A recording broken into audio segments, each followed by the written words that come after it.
you believe that we started recording right in the middle of 2020 with all of the COVID and lockdowns going on around us, unable to meet up? So like many a young gentleman, we turned to the internet for our entertainment.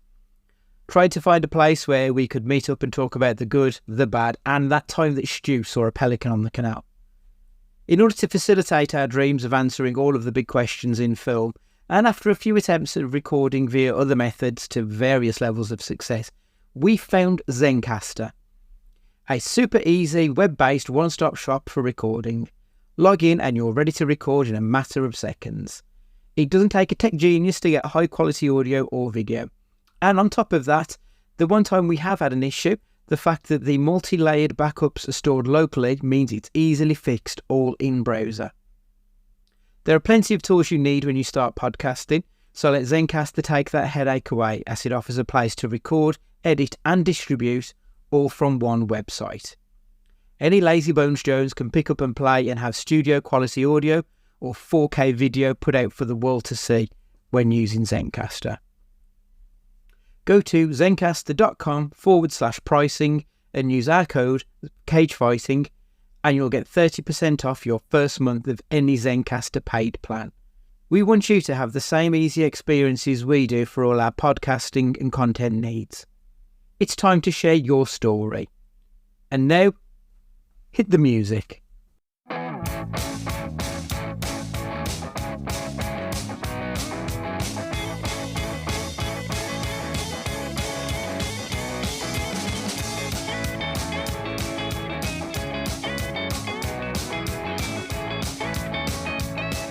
Hello and welcome to the first ever Cagey Awards, where we're going to be celebrating and commiserating some of the good and bad of 2025. It's your man Andy Gillard here. Hope everybody's keeping well in this brand new year. Happy New Year, Happy New Year. Why is there never any Happy New Year songs? Like we have Christmas things, and you have like the Monster Mash at Halloween. There's nothing for New Year, is there? So, Auld Lang Syne. Yeah, I know Auld Lang Syne, but that's one like straight away. Well, there's no like collection. Oh yeah, new start, new beginnings. There's never anything like that. It's all you back to the grind. You fuck off. There you go. Oh, hello everyone. That's a good question. Ash, introduce yourself. You're now part of the team, sir. So dive right in. Hi there. Well, we can't have New Year's stuff because it's all copyrighted by Jules Holland and his hootenanny nonsense, isn't it? So that's filmed in fucking July or whenever it is. 3 weeks before. I mean that is kind of what spoils the hootenanny a little bit, knowing that it's not live. Yeah. Late 90s is when they changed. We just never knew about it until it was leaked. Terrible. Popular New Year songs. This is according to the AI overview of Google. Auld Lang Syne, obviously. Kool and the Gang's Celebration to a Modern Party Anthems. 24K Magic by Bruno Mars and Black Eyed Peas. I got a feeling they're just party songs. They're not New Year's songs, are they? You might as well put some Black Lace in there. Pretty much, yeah. The Final Countdown by Europe. I mean, it's a great song. Danielson. But yeah, it's got other meaning to us, really, hasn't it? It reminds me of the Simpsons episode when they're in Itchy and Scratchy Land, and Homer and Marge go to the New Year's Eve party thing. Yeah. Oh, how nice must it be to celebrate New Year's Eve every day? And the fucking guy just goes, "Kill me."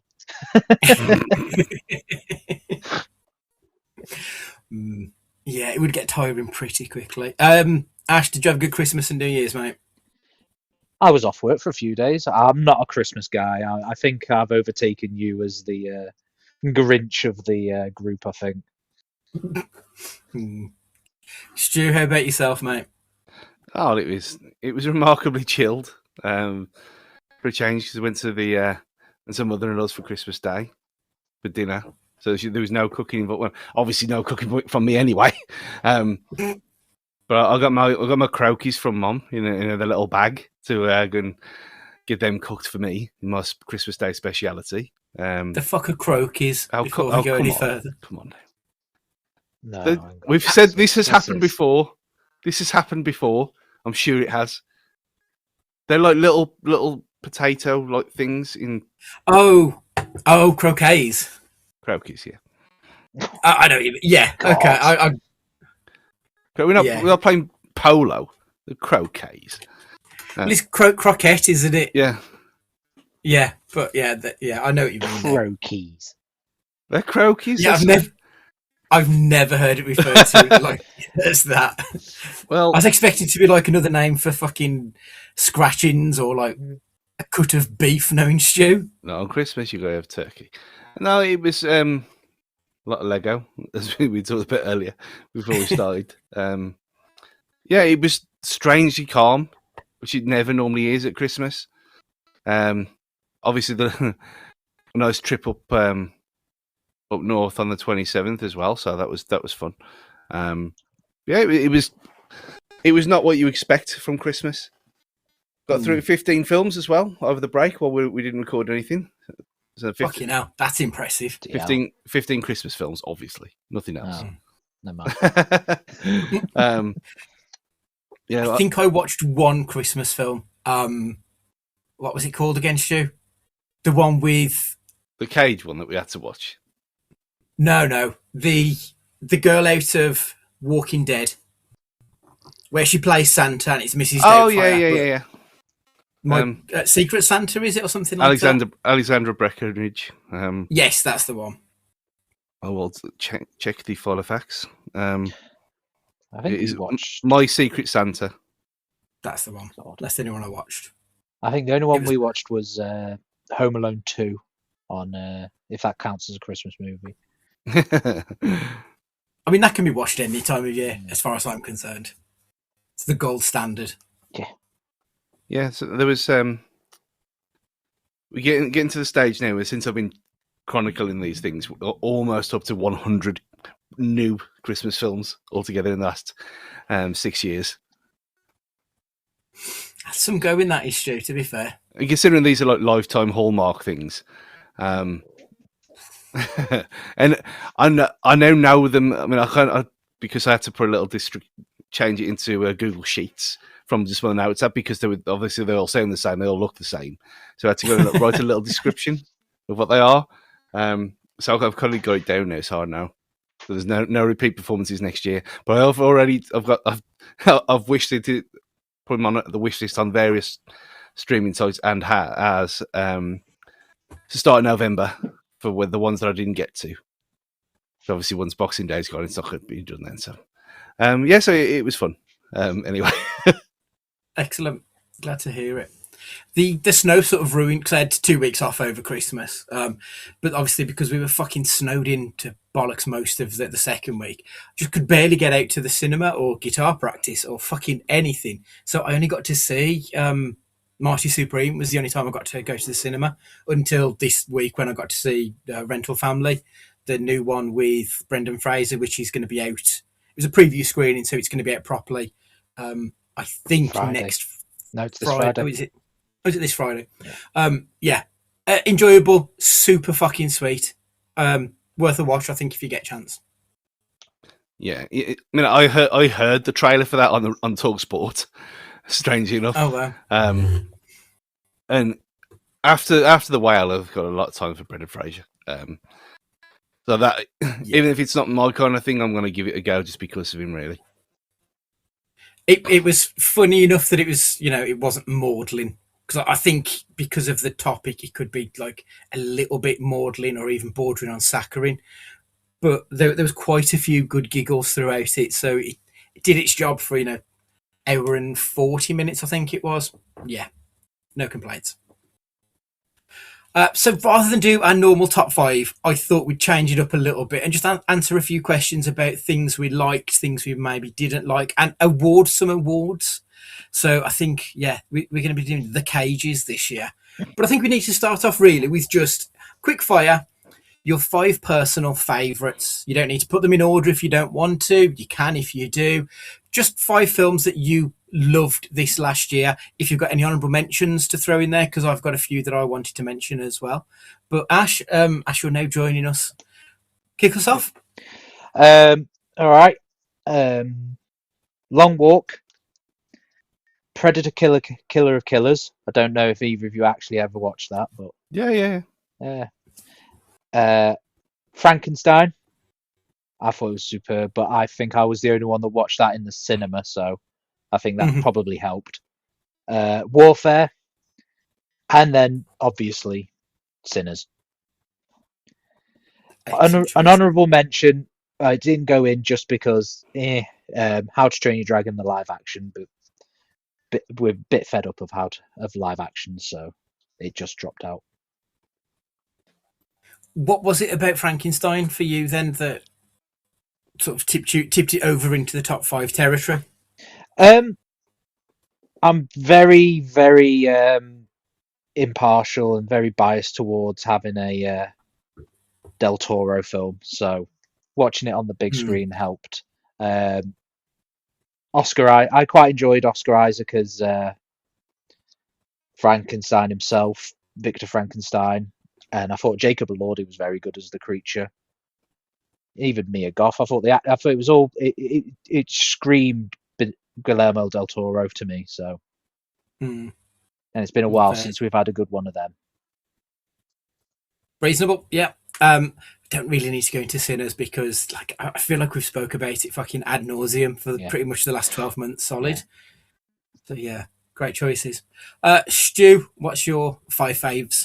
There was and any honourable mentions. Yeah, there was like 3 on that list that I had. You know, when we said that a few months, well, it was about a month ago when we did it, the films that you need to get to.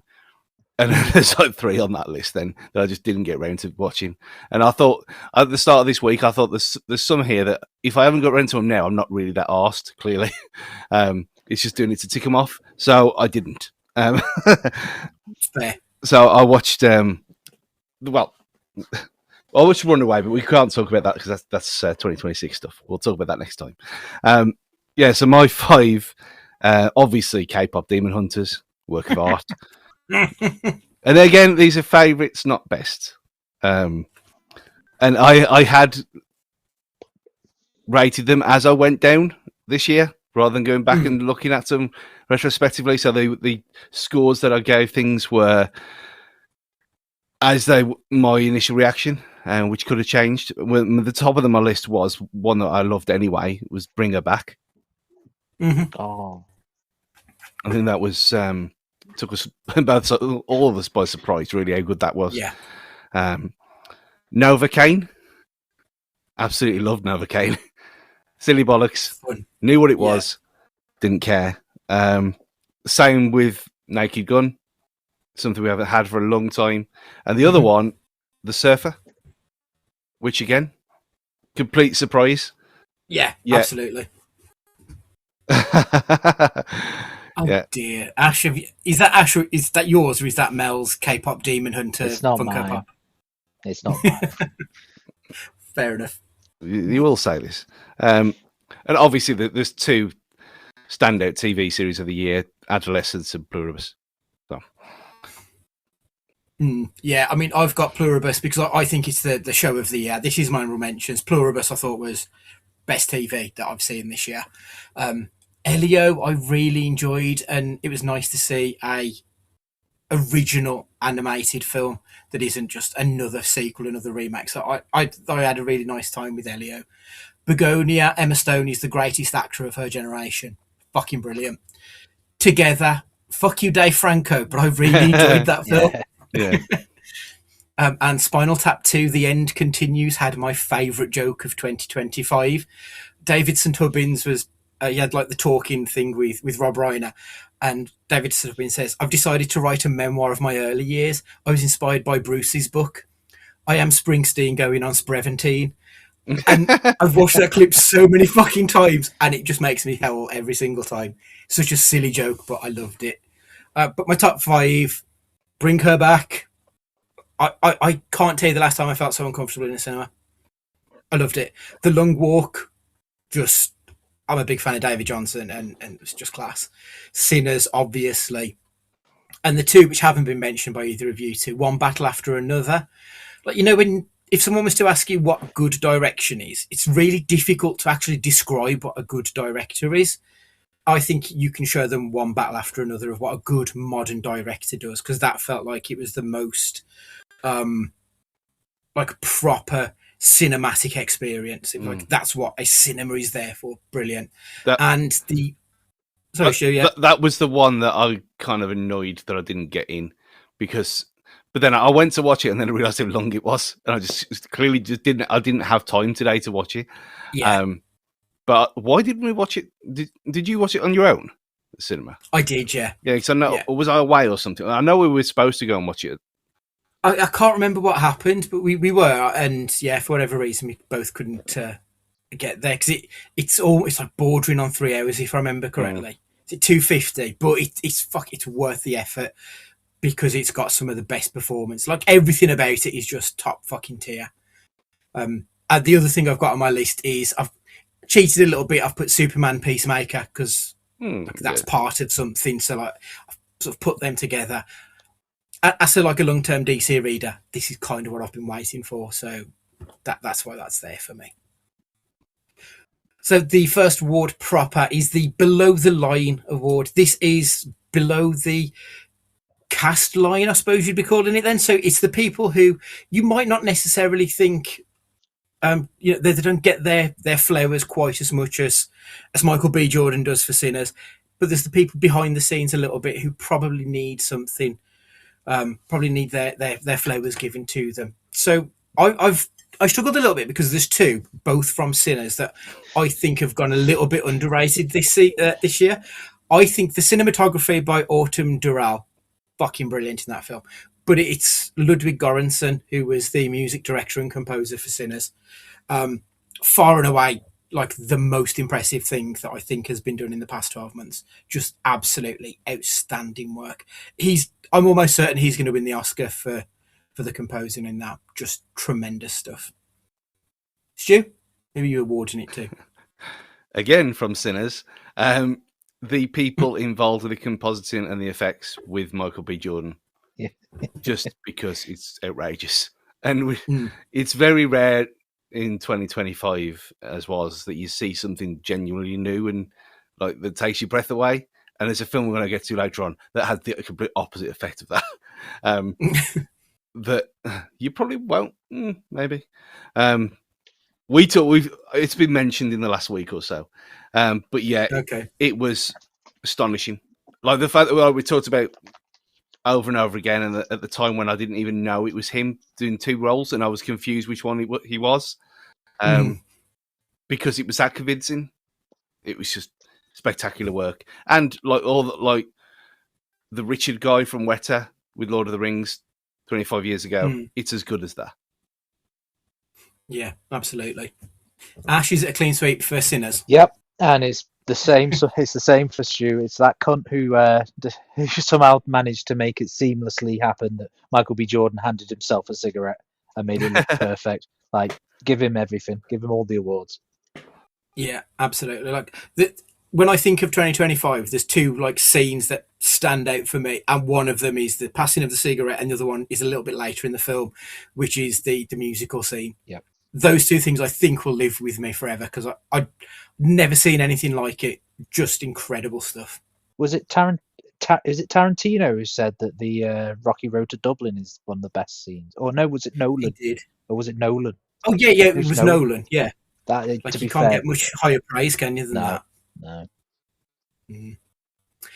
The next award, I'm coming to you first, Stu, is the Old Guard Award. So someone who's got a 40-plus year career, but is still giving their best.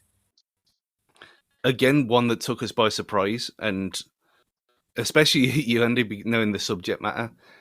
And that's Brad Pitt in F1. Spectacular. But where did that come from? He could have rocked up, not been asked whatsoever, just be there for the paycheck. No one would have expected anything less from him. And yet he puts that performance in, goes balls deep, drives the cars himself, gets in shape. You can't fault him. I know you could put Tom Cruise in the same thing for Mission Impossible, but Brad Pitt, out of nowhere, was like back to top of his game for me in F1. I was really surprised. It's fair because I feel like Brad Pitt's kind of just existed for a few years, but this dragged him back into the spotlight, didn't it? So yeah, it's a good shout, that is. Yeah. Ash? I've mildly cheated because it's not for his film, because the one film he did this year was bollocks, but it's for his role in Shrinking, and it's Harrison Ford. His performance in Shrinking has been absolutely superb, and it's probably made that show more than as amazing as it already is. Yeah, I can't argue with that. It's some of the best work he's ever done. And I'm a big fan of his work anyway, but yeah, it's brilliant. He wasn't bad in that film, though. I didn't say he was bad. I said the film was shit. That's what I mean. You can still credit him for being that good in that film, because he was. That's reasonable. I haven't seen it, so I can't really argue either way. My answer is going to be June Squibb, who was in Eleanor the Great. Like, she's a 90-something-year-old actor. She's been, there and back again. And Eleanor the Great was Scarlett Johansson's director debut. June Squibb plays an elderly lady whose best friend dies when they're living in California, I think it is. So she moves back to New York to be with her daughter. While she's there, she tells this group of Holocaust survivors that she was a Holocaust survivor herself, but actually she was telling her friend's story. And it ended up just being this really heartwarming, sweet little tale that came out of nowhere, because, again, Scarlett Johansson directing, and didn't really expect it, especially with it, I would have expected something completely different, not a comedy drama from her. It was a great film, and June Squibb was just fantastic in it. I really like her anyway. I think she's tremendous, but yeah, still putting in the hard yards at her age. Caps off to her. The next award then is the New School Award. So this is for someone whose filmography is for less than 5 feature films or have been around less than 5 years in the business. Basically, is there a newbie out there who deserves some awards? Ash? Yes. I'm glad you went for me first, because I think you might go for the same as me. And I had to have a quick look, and there's a couple of little thingies, but Rye Lane was 2023. So I'm going from there, going onwards. I'm going with David Johnson. After Alien Romulus and Long Walk last year, I think he's got a hell of a go ahead of him. I think he's superb. Yeah, I do love David Johnson. I think, yeah, you're right. He strikes me as the kind of guy who's going to be like the net, you've got like Timothée Chalamet and that sort of level of like brand newbies who are going to dominate. I think he's going to be in with that level of it. Yeah. Whereas like Emma Stone and the likes of the one before. So yeah, that's a good shout. Stu? I thought it was cut and dry with Owen Cooper. Yeah. Look at it. It's outrageous. I mean, even being on Graham Norton on New Year's Eve, and he's sitting there talking about going to school still and being so normal after adolescence, and just outrageous. Like, listen, the best performance of the year of anyone. Ridiculous. It's hard to argue. I mean, for someone, like I say, it's literally his debut performance, and to have given something of that level, that's going to be, a tough act to follow for him. And just absolutely phenomenal work.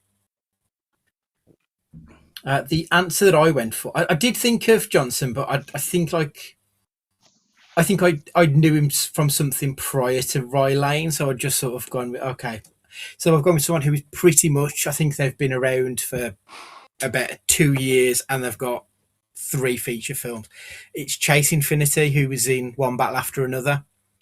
I love the fact that Chase Infinity was named after the character Chase Meridian from Batman and Buzz Lightyear's catchphrase. That's really fucking cool. But she was fantastic in One Battle, and I like that film sort of hinges on her being you need to have sympathy for her position within the movie, and she did such a good job of playing someone who was vulnerable but was also having balls. I thought was brilliant. She did a fantastic job. So Chase Infinity is my winner for that one. Has Nicole Kidman ever looked hotter than it as Chase Meridian, though? I don't think she has. No, I don't think she has. That sticker book broke me as a young boy. It wasn't a sticker book before, though, was No, it? no. I couldn't open it after. No. Dear me. Best non-fiction, Stu. It can be either like a documentary or it can be based on a true story if you want, whatever you've got. But non-fiction, film, TV show. Yeah, there weren't that many for me that I'd watched. Like, there was no non-fiction films, documentaries whatsoever, other than like ones that are in stages. But the ones, I mean, there was. I guess you could throw Last One Laughing into this because it was absolute genius. At the start of the year, but the Ocean Gate documentary on Netflix was some of the most mental shit you'll ever see.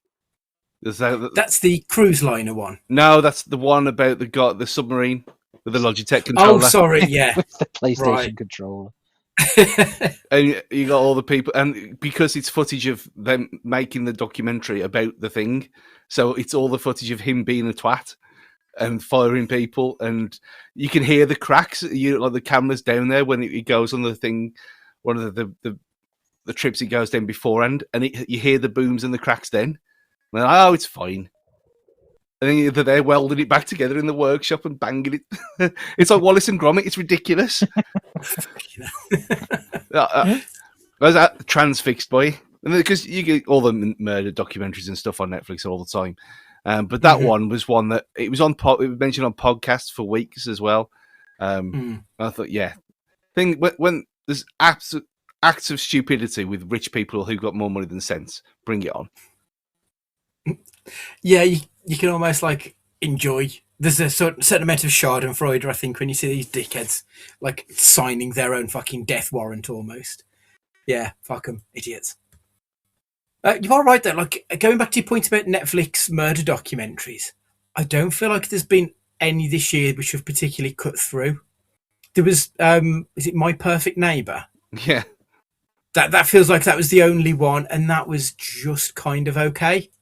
I don't feel like we've had one, like previous years, there's been ones that I think everyone's watched and spoke about, and I don't think we've had that in the last 12 months. You've got the Monstered series, but that's like reenacting. So you could kind of class that, I guess. But yeah, and the accompanying documentaries to what they have as well. But yeah, there was none. It's the same problem though, what we talked about before, that there's too many of them. Yeah, I went through over Christmas just checking, doing the same thing where I mentioned earlier when I was going back to the 2024 Christmas films that I hadn't watched and watched them first. But just going back through my wish list on Netflix, and there's stuff I thought, I don't know what this is. I can't remember even adding this to here. And so yeah, it's just been lost to time.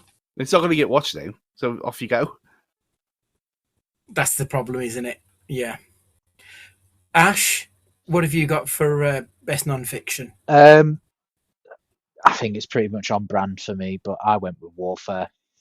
It's been a long while since I've sat in a screen and I've been as tense as that and as gripping a chair as I did watching that film, and just emotionally exhausted me. I'm probably a bit biased in that sense, but yeah, it was tense.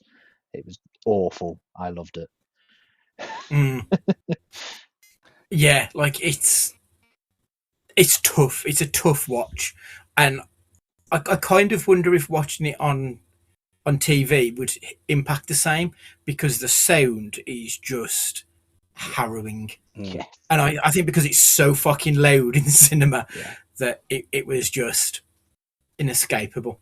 Yeah, but, I watched it with surround headphones on at home, and it was, there was no one else here, so it didn't matter. But yeah, I know what you mean. It was.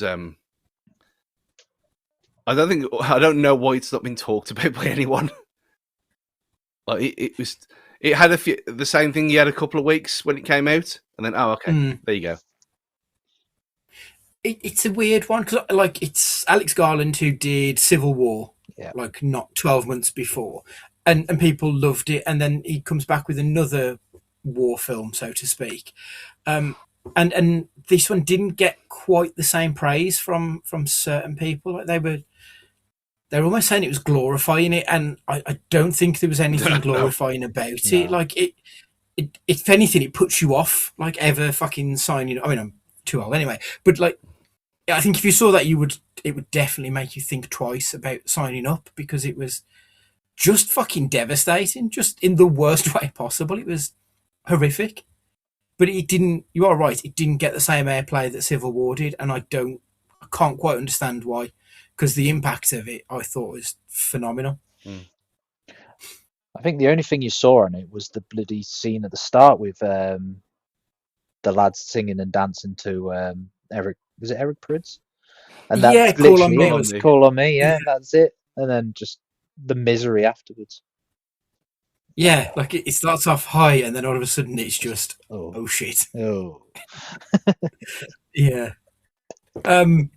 My best non-fiction. I was tempted to put I Swear, which is the documentary from I think it was the 80s. Yeah. So the documentary was John's Not Mad, and then they followed it up a few years later, and it's about the Scottish lad who's got Tourette's. They made the film of his life, which I went in knowing it's called I Swear. I didn't know that it was going to be based on John's Not Mad. And I was watching it, I was like, I know this story, and then it all clicked when it gets halfway through. That was a good film, that was. A good sort of British Maxine Peake, British sink drama, kind of kitchen sink drama, that type of thing. But, it was a good movie. But like my favourite proper non-fiction documentary of the year is Fiddy's Sean Combs The Reckoning.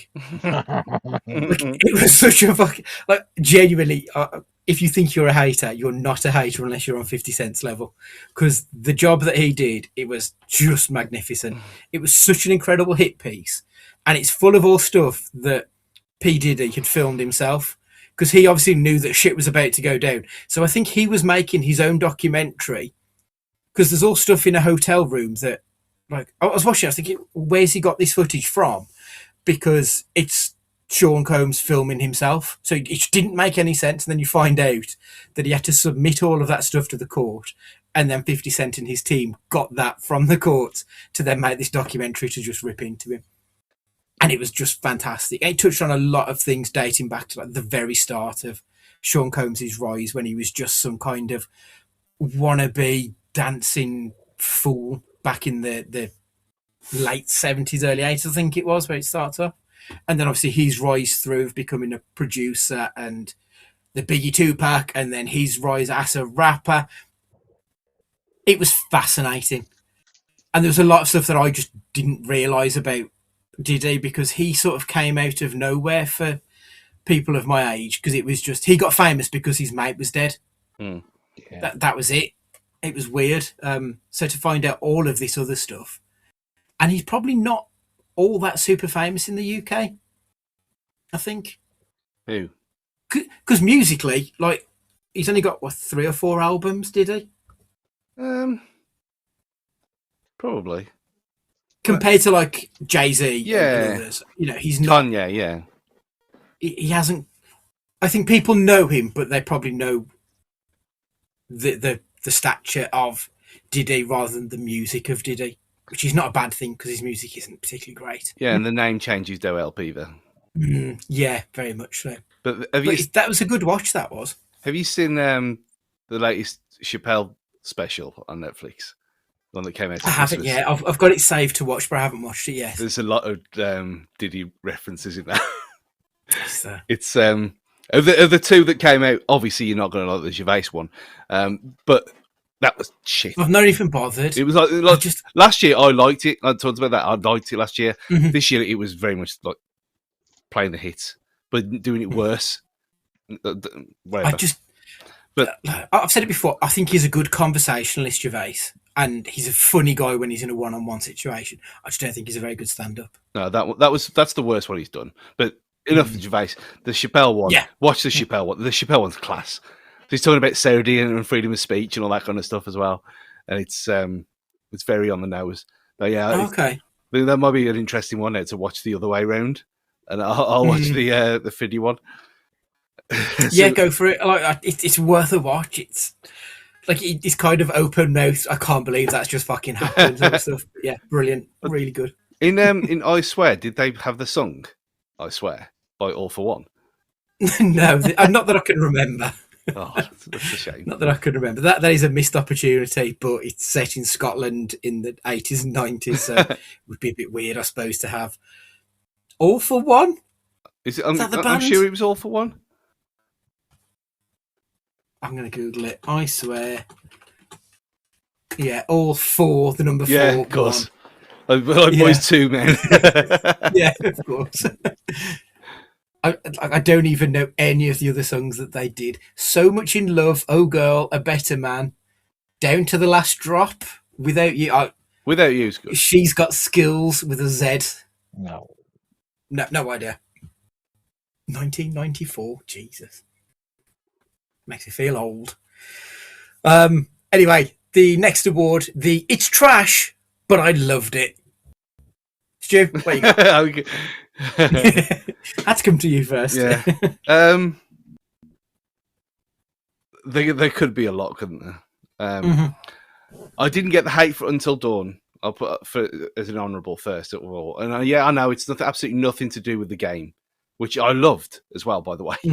The original, I haven't played the new one, the remake or reimagining or whatever it is. But as a film in its own right, it was stupid, and it was considering you had things like what you did last summer, which was rubbish, and other horror franchises that reappeared, and again were not as good. Until Dawn, I thought was fresh and different enough in the shit horror film genre to be fun. And yeah, I'm saying it is very bad, but it was entertaining enough with the clock and everything and the water, and there was moments in that where I was like barely laughing at it. I don't think that was the intention, maybe not, but whatever. But my actual answer was Electric State. I actually enjoyed it, and I know how bad it is. I know that no one in that film is doing any acting whatsoever. The effects are really actually quite good for the most part, but it was just because I'd gone in blind. I didn't know anything about it, and I went online to see it was absolutely panned by everyone. And this is not even me saying things about Transformers just for the sake of it. I actually really enjoyed it, and I thought, that's a shame. And whenever it's been brought up, and then no one has seen it because again, Netflix problems. But the money that they spent on it for it to then just be like that. But yeah, well, they've got money to burn. Who cares? But I thought it was fun.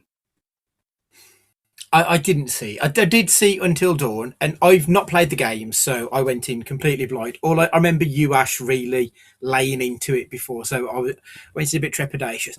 I think if I'd seen it at the cinema, I probably wouldn't have enjoyed it, but I watched it at home, and it felt like the kind of thing you get made by Shudder. Yeah, that's exactly. You don't have like really high expectations.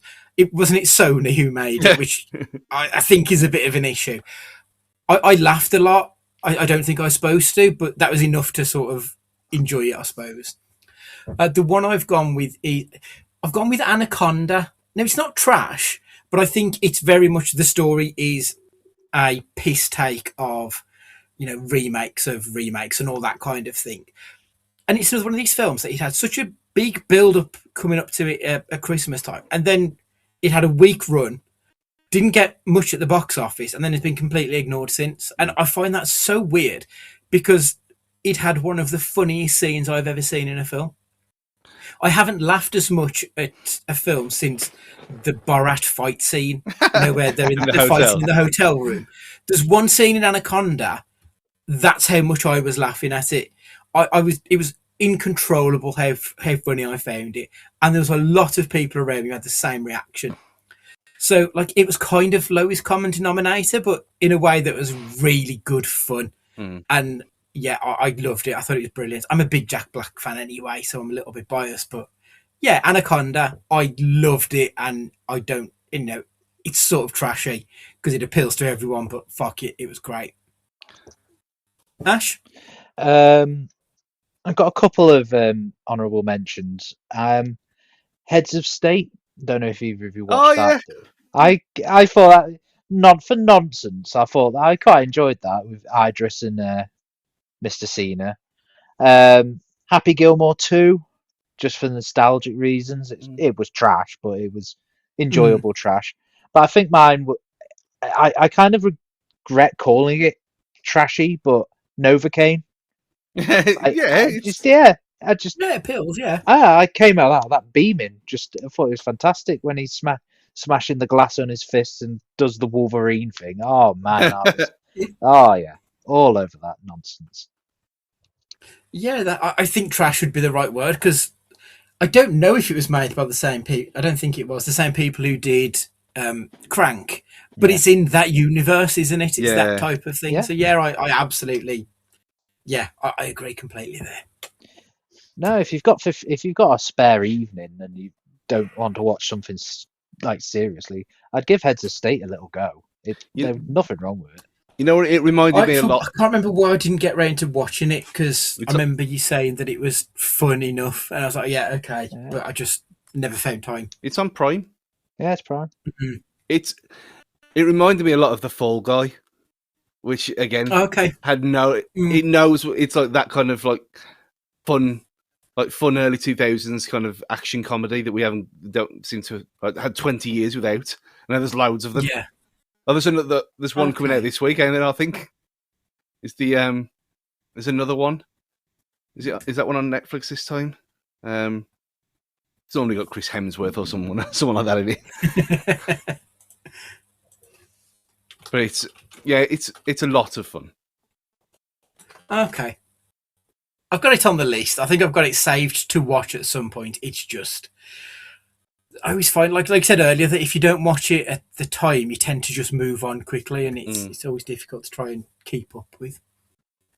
Okay, the next awards then, on the flip side of the coin, great picture. I hated it.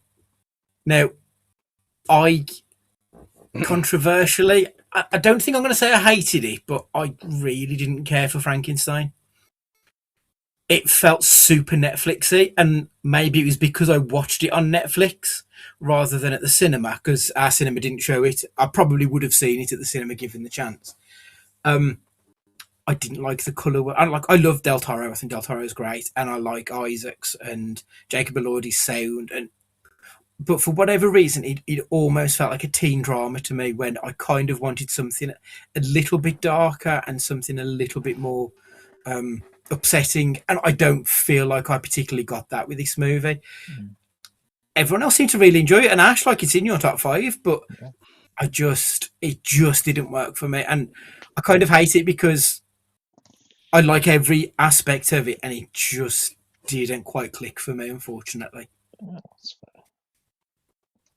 What have you got, Ash?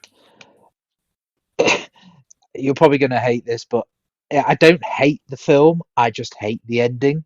It's weapons, or I just don't.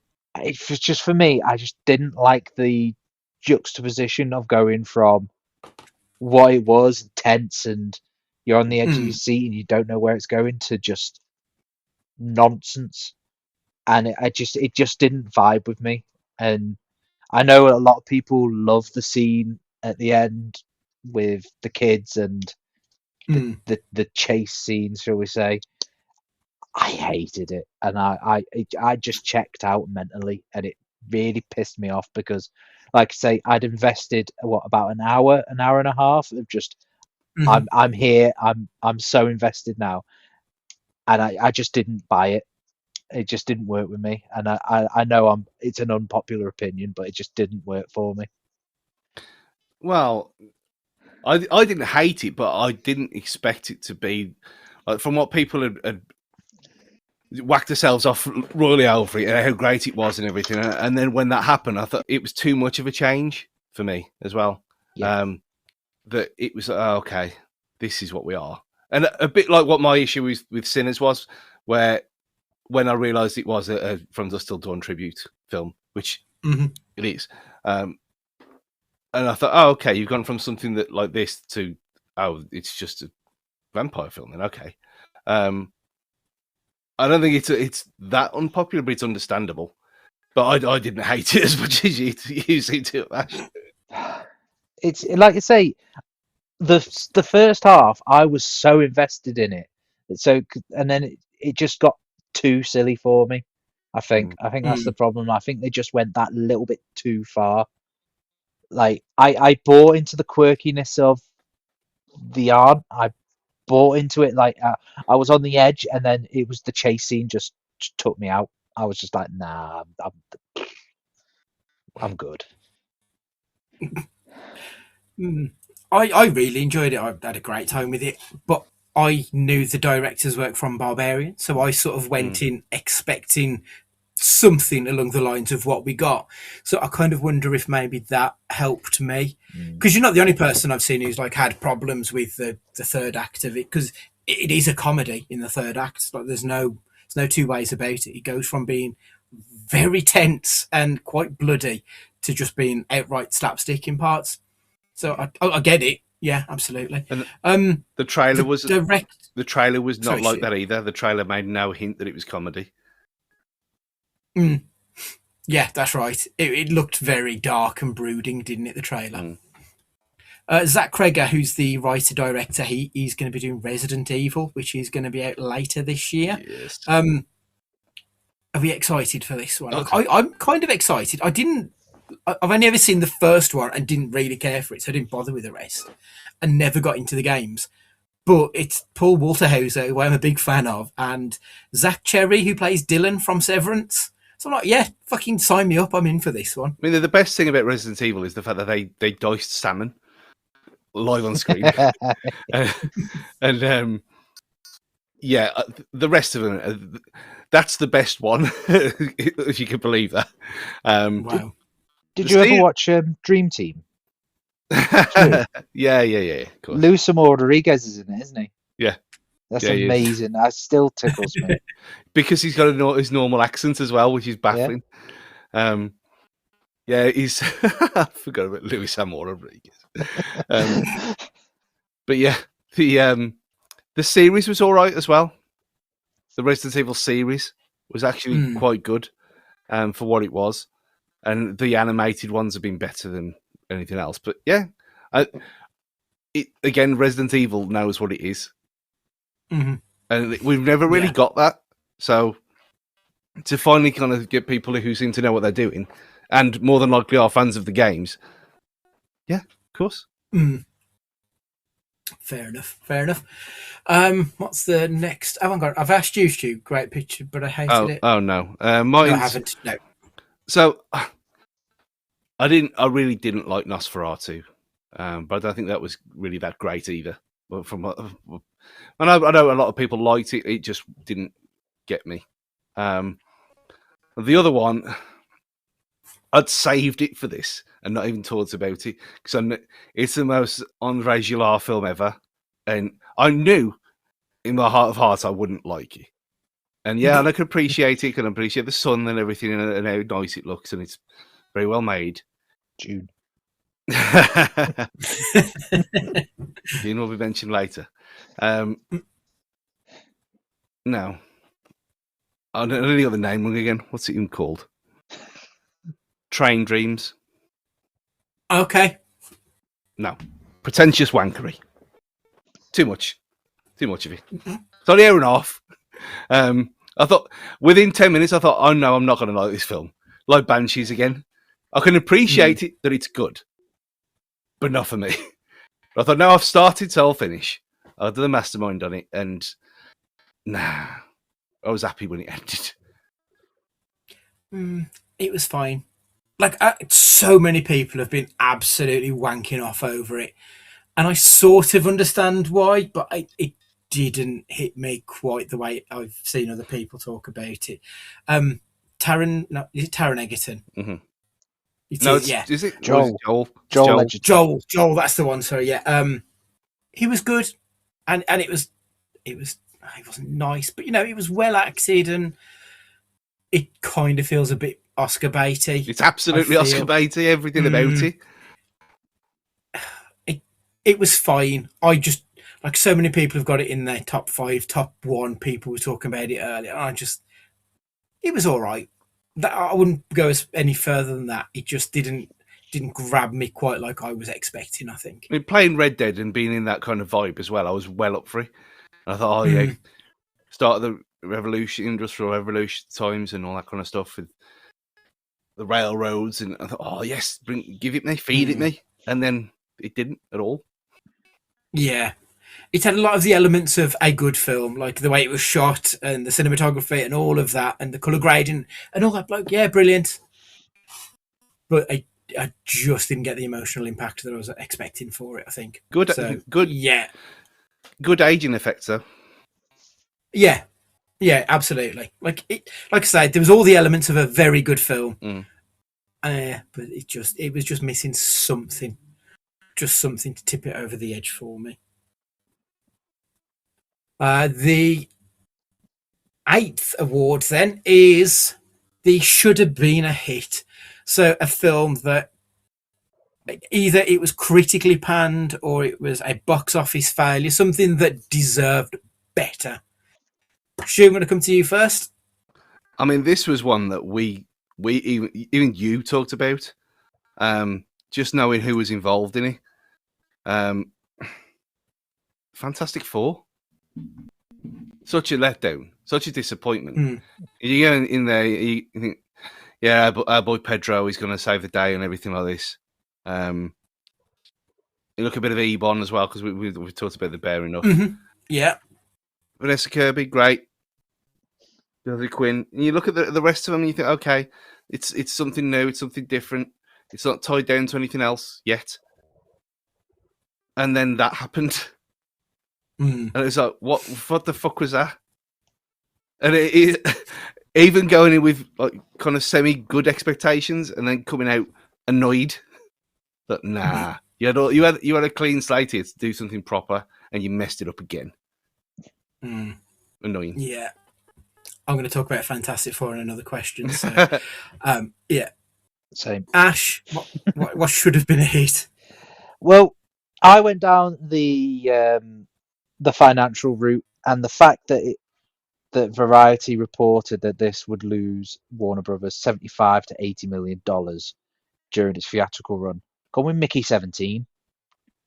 I thought it was superb, but it just didn't get the love, and I don't understand why, because I thought it was brilliant. But here we are in awards season, and you're not hearing anything about Mickey 17 at all. It was a good film with some really good performances, and like again, it had all the elements of what you wanted, and it came and went so fast and was pretty much ignored. Strange. The one I've gone for was pretty similar. I've gone with Caught Stealing, which was Austin Butler's movie, and it's got Vincent D'Onofrio in there, and it's got your woman who played Zoe Kravitz, Catwoman from the Batman film. So this really strong cast. I'd say it's the best Safdie Brothers movie of 2025, and it wasn't even a Safdie Brothers movie, but it was just made better than what they've done. It was Darren Aronofsky, who is generally more on the more artistic side of things, but it was this sort of good feeling, Uncut Gems style race around New York in the 90s. It was fantastic, and Austin Butler's got charisma for days. You got your boy Matt Smith in there as well, the 11th Doctor. It was a tremendous movie. And I think within a week, I think it was released on the Friday, and it was down to one showing immediately in the middle of the day. And it just had such little airplay, and I don't understand why, because it was a great, great film.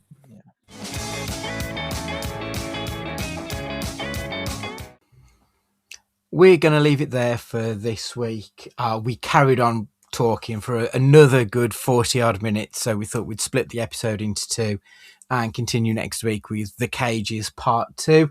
So for this week, it just leaves me to say thank you for joining us for the first episode of the year. Please make sure you've got us on whatever podcatcher that you listen to us on, and if you could leave a review, that would mean a lot to us. It really would. If you need to get in contact on the socials, it's at cagefightingpod, and it's cagefightingpod@gmail.com on the emails. So all it leaves for me to say now for Stu and Ash, and of course myself, hope you have a wonderful start to the year, and remember, be excellent to each other.